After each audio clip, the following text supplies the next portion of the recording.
Almere, the Netherlands, October 16th, 2006.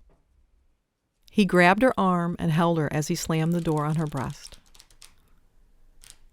James' husband was now home. "Are you coming back? Are you going to get help?" Jane knew this was a rhetorical question. "No. Why should I get help? You're the one who needs help. Going to the police and saying I beat you? So those bruises just happened on their own." He was silent. "Get out." "I'm not going anywhere." He walked out of the room and stormed upstairs. He grabbed her arm and held her as he slammed the door on her breast. Jane quickly went through the mail on the living room desk to see if anything had arrived for her. In one of those desk trays, she saw the envelope from Yale with the copies of Elliot's letters to Pound.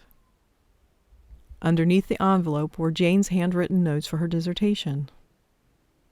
She grabbed them and hid them underneath her pile of mail while she heard her husband stomp down the stairs again. The sight of the envelope and her notes had given her an epiphany moment. Just before his mother was about to turn in her master's thesis, all of her notes and her manuscript disappeared, never to be found again. In a flash, Jane had solved the mystery. His father, her father-in-law, had destroyed her work in an effort to control her.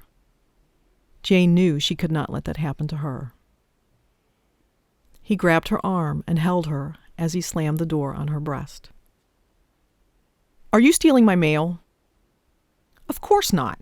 You're not the only person who receives mail in the house. I have a right to privacy." "It's my mail, too." "No, it's not. It's addressed to me." "Get out." "I'm not going anywhere." He thrust his face into hers and spat as he spoke. "Get out. Run to Liebenstein and his blue eyes. That's where the children got their blue eyes, isn't it?" He pushed her out of the living room and into the hallway. She managed to open the heavy Dutch front door and just made it halfway through the opening. He grabbed her arm and held her as he slammed the door on her breast. Jane ran to the car and just managed to yell back at him. "Both their grandmothers have blue eyes. Is this what this is about? You're insanely jealous?" "Oh God, it's worse than I thought." "I'm so sorry, Jane.